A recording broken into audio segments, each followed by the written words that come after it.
Hello friends, എല്ലാവർക്കും good morning. അപ്പം മൗൻ രാഗത്തിൻ്റെ ഇന്നത്തെ ഒരു സൂപ്പർ ഹിറ്റ് വിശേഷത്തിലേക്ക് എല്ലാവർക്കും സ്വാഗതം. അങ്ങനെ നമ്മുടെ അമലുവിൻ്റെ കല്യാണമൊക്കെ കഴിഞ്ഞിരിക്കുകയാണല്ലോ. ആ സമയത്ത് അമലുവിനെയും വേലുവിനെയൊക്കെ വിളിച്ചിട്ട് എല്ലാവരും നല്ല രീതിയിൽ സംസാരിക്കുകയാണ്. ഏതായാലും നിങ്ങളുടെ കല്യാണമൊക്കെ കഴിഞ്ഞല്ലോ ഗംഭീരമായിട്ട്. അത് തന്നെ വളരെയേറെ ആശ്വാസമുണ്ട്. ഇനി നിങ്ങൾ പറഞ്ഞിരിക്കുന്നത് കാട്ടിൽ പോയി ഒരു ചടങ്ങ് കൂടി നടത്തണമെന്നല്ലേ?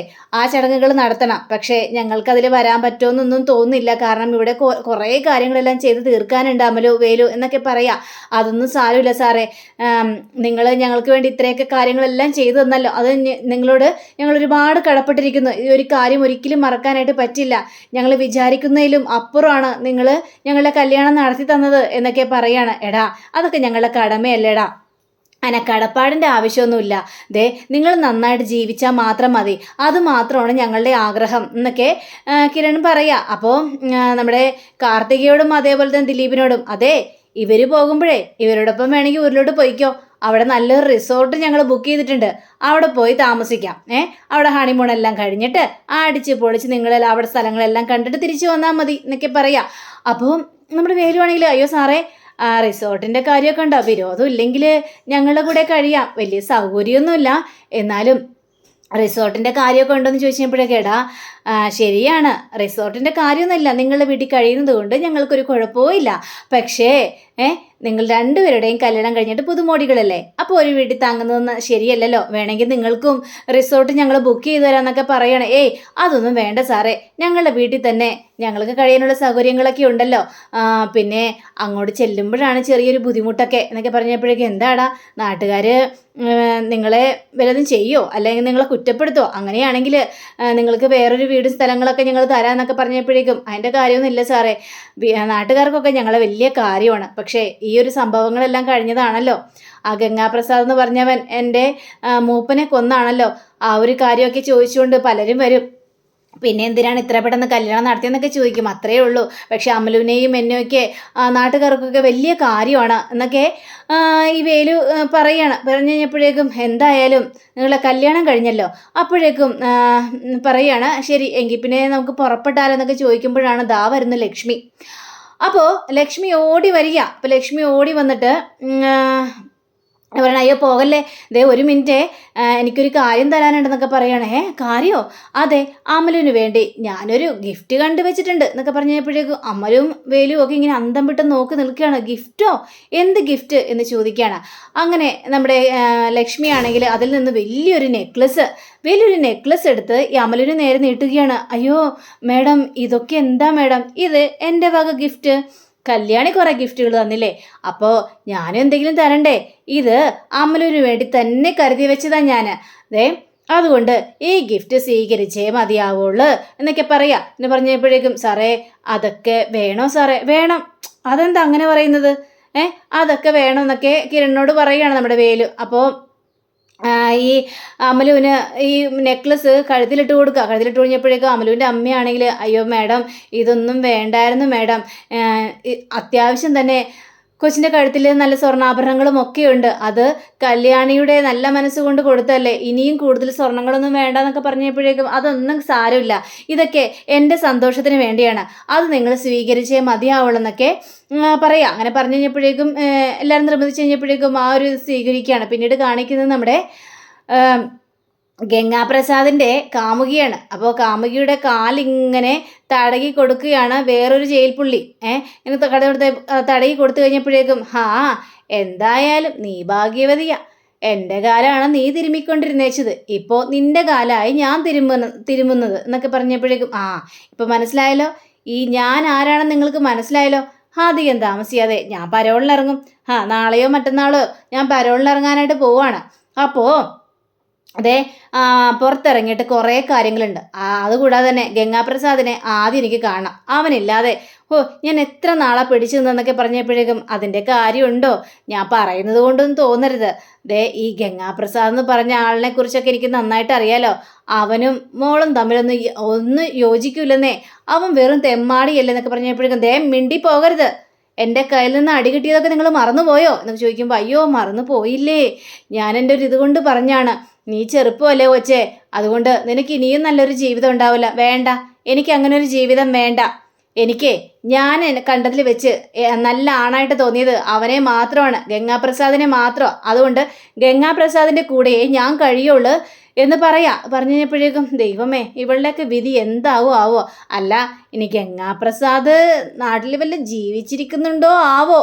അല്ല അവനെക്കുറിച്ച് ഒരു വിവരവും ഇല്ലല്ലോ.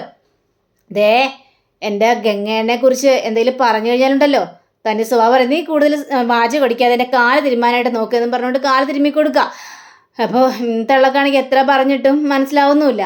അങ്ങനെ പിന്നീട് നമ്മുടെ കിരണും കല്യാണിയും അമലുവിനെയും ബാക്കിയുള്ളവരെല്ലാവരും യാത്ര അയക്കാനായിട്ട് തുടങ്ങും. അപ്പോൾ അമലുവിൻ്റെ ഒപ്പം നമ്മുടെ കാർത്തികയും ദിലീപും ഒക്കെ പോകുന്നുണ്ട്. അപ്പോൾ അമലുവിനോട് പറയുകയാണ് ഏതായാലും നിങ്ങൾ വണ്ടി കയറ്, ഞങ്ങൾ അവിടം വരെ കൊണ്ടാക്കി തരാം. പിന്നെ എനിക്കോ കല്യാണിക്കോ വരാൻ പറ്റാത്തൊരു സാഹചര്യമാണ്. പിന്നെ കാട്ടിൽ നല്ല അടിപൊളിയായിട്ട് കല്യാണം നടക്കുകയാണെങ്കിൽ ഞങ്ങളെ വിളിച്ച് കഴിയുമ്പോഴത്തേക്ക് ഞങ്ങൾക്ക് വരാൻ പറ്റുമെന്ന് നോക്കാം. നിങ്ങളുടെ ചടങ്ങും കൂടി ഞങ്ങൾക്ക് കാണാമല്ലോ, ആ ഒരു സന്തോഷത്തിലാണ് ഞങ്ങൾ എന്നൊക്കെ പറയുക. ശരി സാറേ, ഉറപ്പായിട്ടും സാറേ വിളിക്കും.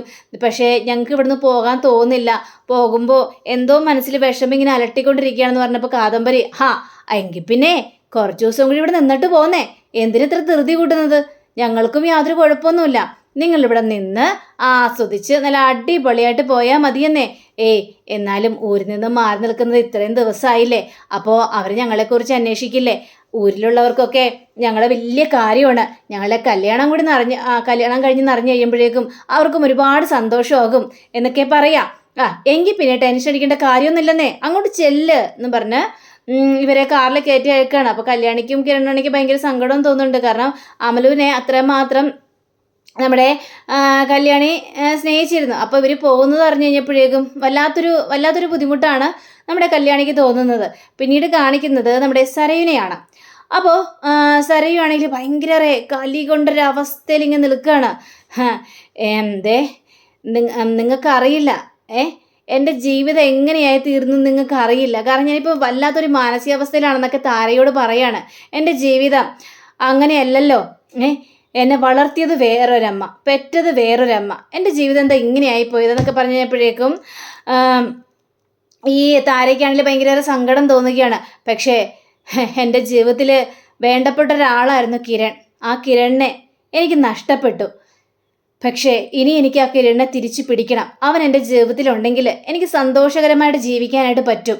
എൻ്റെ കിരണില്ലാത്ത ജീവിതം എനിക്കിനി ചിന്തിക്കാൻ പോലും പറ്റില്ല. അപ്പോൾ താരയ്ക്ക് ഇതൊക്കെ കേട്ട് കഴിഞ്ഞപ്പോഴേക്കും ആകെ പേടി തോന്നുകയാണ്. കാരണം സാറേ ഇത് ഏത് പോക്കാണ് പോകുന്നതെന്ന് ആലോചിച്ചിട്ട് ഒരു എത്തും പിടിയും കിട്ടുന്നില്ല നമ്മുടെ താരയ്ക്ക്.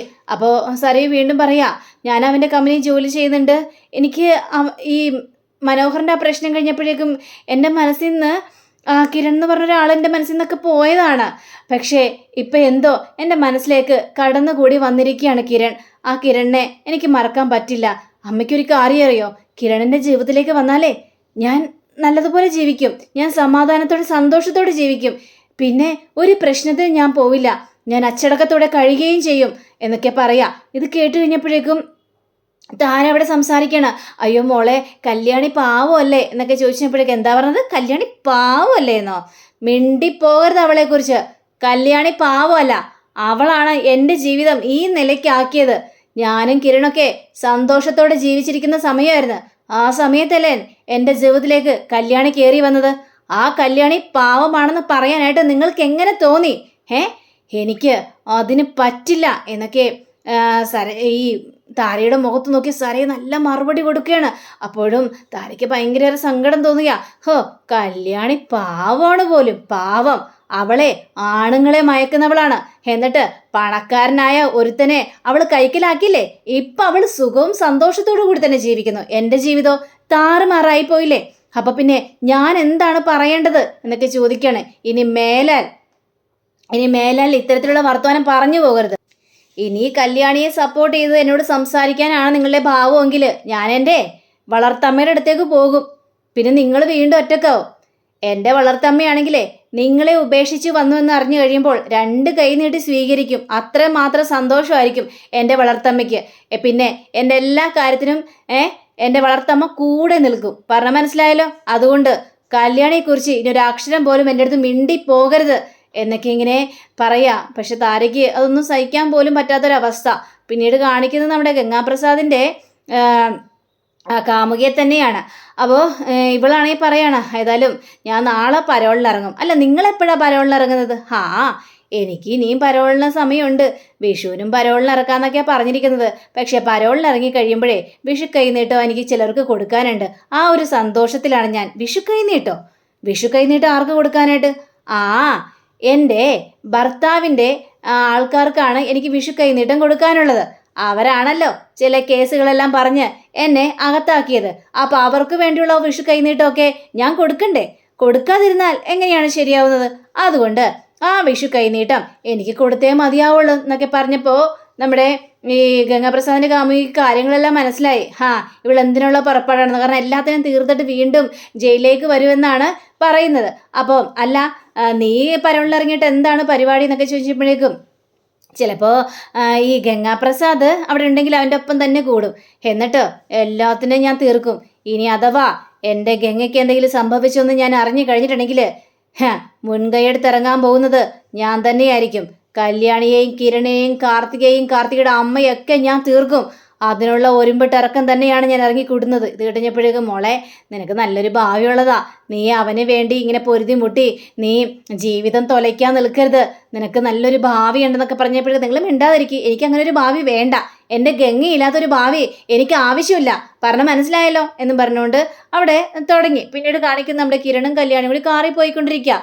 ആ സമയത്ത് നമ്മുടെ കിരണാണെങ്കിൽ, അതെ, എല്ലാവരുടെ കാര്യത്തിന് വേണ്ടി നമ്മൾ ഓടി നടന്നു, ഇനി നമ്മുടെ കാര്യമുണ്ടേ എന്ന് ചോദിച്ചപ്പോഴേക്കും കല്യാണം ഒന്നും നോക്കുക. എന്ത് കാര്യം? വേറൊന്നും അല്ല, നമ്മുടെ കമ്പനിക്കാരൻ തന്നെയാ. കമ്പനി നമ്മൾ വിട്ടു വന്നിട്ട് നമ്മൾ അപ്പം അതിൽ പോലും ശ്രദ്ധിക്കാറ് പോലും ഇല്ല. എന്താ നമുക്കതിൽ ശ്രദ്ധിക്കണ്ടേ എന്നൊക്കെ ഇങ്ങനെ ചോദിക്കുകയാണ്. ചോദിച്ചു കഴിഞ്ഞപ്പോഴേക്കും ശ്രദ്ധിക്കണം. ഇനിയിപ്പോൾ എല്ലാ കാര്യങ്ങളും നോക്കാനായിട്ട് സരയു ഉണ്ടല്ലോ. സരയു ആദ്യം ഒന്ന് ഇടംതിരിച്ചിലായിരുന്നു. ഇനി അവളെ ഒന്ന് സമാധാനം പിടിച്ച തൽക്കാലം ഒന്ന് കൂളാക്കി നിർത്തിയിരിക്കുകയാണെന്നൊക്കെ പറഞ്ഞപ്പോഴേക്കും സരയുവിന് എന്നോടായിരിക്കുമല്ലോ ദേഷ്യം കൂടുതൽ. അല്ല കിരണേട്ടാ? അതൊക്കെ മാറിക്കോളും. നമ്മൾ ചെയ്തതും തെറ്റ് തന്നെയാണല്ലോ. ഈ മനോഹറിന് വേണ്ടി എന്തിനാ നമ്മൾ ഓടിയത്? നമ്മൾ സരയുവിൻ്റെ കാര്യമല്ലേ നോക്കേണ്ടത്? സരയുവല്ലേ നമ്മുടെ ബന്ധു. അവൻ ചെയ്തത് ശരിക്കും തെറ്റ് തന്നെയാണ്. അവനോടുള്ള ദേഷ്യം സരയുവിന് ഒരിക്കലും മാറാനായിട്ട് പോകുന്നില്ല. അത് മാറണമെങ്കിൽ അവൻ മരിക്കണം. പിന്നെ ആ കൊച്ചിൻ്റെ അടുത്ത് നമ്മൾ മനോഹറിൻ്റെ മുന്നിൽ പോകണ്ടായിരുന്നു. അതറിഞ്ഞപ്പോഴല്ലേ സരയുവിന് ദേഷ്യം കൂടിയത്. അതുവരെ നമ്മളോടൊക്കെ നല്ല രീതിയിലല്ലേ അവൾ സംസാരിച്ചുകൊണ്ടിരുന്നത്. അപ്പോൾ നമ്മൾ അവളുടെ രീതിയിൽ നിന്ന് നോക്കിയാൽ മതി. ഇനി മേലാൽ ആ കൊച്ചിനെയും കൊണ്ട് മനോഹറിൻ്റെ അടുത്ത് പോകരുത്. അവനിപ്പോൾ ജയിലിലേക്ക് തിരിച്ചു പോയില്ല. ഇനി പരോളിന് ഇറങ്ങിയാൽ പോലും അങ്ങനെ ചെയ്യരുതെന്നാണ് ഞാൻ പറഞ്ഞത്. ഇല്ല കിരണേട്ടാ, ഒരിക്കലും ഞാൻ അങ്ങനെ ചെയ്യില്ല. അവൻ്റെ സ്വഭാവം അനുസരിച്ച് അവൻ ഒരുപാട് പെണ്ണുങ്ങളോട് തെറ്റെല്ലാം ചെയ്തിട്ടുണ്ട്. അപ്പോൾ ഏതൊരു പെണ്ണാണെങ്കിലും ഇവൻ്റെ സ്വഭാവം അറിയുമ്പോൾ ഇവനോട് ക്ഷമിക്കാനായിട്ട് പറ്റില്ല. അതേപോലെ സരയും ചെയ്തോളൂ. നമ്മളതൊന്നും മനസ്സിലാക്കിയില്ല. ഇനി സരയിനെ വേദനിപ്പിക്കുന്ന ഒരു രീതിയിലും ഞാൻ പെരുമാറില്ല കിരണേട്ടാ എന്ന് പറയുകയാണ് കല്യാണി. അപ്പോൾ പിന്നീട് നമ്മുടെ ഗംഗയുടെ കാമുകിയാണെങ്കിൽ ഈ ഗുണ്ടകളെല്ലാം കാണുകയാണ്. പരോളിനിറങ്ങി ഗുണ്ടകളെല്ലാം കാണുകയാണ്. അപ്പോൾ ഗംഗയെക്കുറിച്ച് ചോദിച്ചു കഴിഞ്ഞപ്പോഴേക്കും ഗംഗയെക്കുറിച്ച് ഒരറിവുമില്ല. അന്ന് കാർത്തികയുടെ കല്യാണം നടക്കാൻ പോയപ്പോൾ ആ പന്തലിലേക്ക് കയറി പോയതാണ്. പിന്നെ വിളിച്ചിട്ട് കിട്ടുന്നുമില്ല, തിരിച്ചിറങ്ങി വന്നുമില്ല. ഞങ്ങൾ കൂടുതൽ അന്വേഷിച്ച് കഴിഞ്ഞാൽ പോലീസിൻ്റെ പിടിയിലാവും ഞങ്ങൾ. പിന്നെ വലിയാത്ത പ്രശ്നവും. അതുകൊണ്ടാണ് ഞാൻ കൂടുതൽ അന്വേഷിക്കാനായിട്ട് ഇറങ്ങാതിരുന്നത്. അങ്ങനെ ഗംഗ അവളുടെ കല്യാണത്തിന് പോയിട്ടുണ്ടെങ്കിൽ അത് മുടക്കിയിട്ടുണ്ടാവാനാണ് സാധ്യത കൂടുതൽ. ഒരിക്കലും ആ കല്യാണം നടക്കാനായിട്ട് പോകുന്നില്ല. ഇനി ഗംഗയ്ക്ക് എന്തെങ്കിലും സംഭവിച്ചിട്ടുണ്ടോ ഇല്ലയോ എന്നൊക്കെ അറിയണം. അങ്ങനെ സംഭവിച്ചിട്ടുണ്ടെങ്കിൽ ആരെയും ഞാൻ വെറുതെ വിടില്ല. അവനെ തീർത്തവരൊക്കെ ഞാനും തീർക്കും. ഗംഗയില്ലാത്തൊരു ജീവിതം പോലും എനിക്ക് ചിന്തിക്കാൻ പോലും പറ്റില്ല. അവൻ മരിച്ചിട്ടുണ്ടെങ്കിൽ അവൻ്റെ വഴിയെ ഞാനും പോവും. പിന്നെ ഈ ഭൂലോകത്ത് ഞാനും ഉണ്ടാവില്ല എന്ന് ഈ പെണ്ണ് പറയുക. അപ്പം അങ്ങനെയും കാണിച്ചുകൊണ്ടാണ് നമ്മുടെ ഇന്നത്തെ റിവ്യൂടെ അവസാനിച്ചിരിക്കുന്നത്. അടുത്ത റിവ്യൂവിനായി കാത്തിരിക്കുക. സബ്സ്ക്രൈബ് ചെയ്യുക. എല്ലാവർക്കും നല്ലൊരു ദിനം ആശംസിക്കുന്നു. നമസ്കാരം. Thank you. See again. By.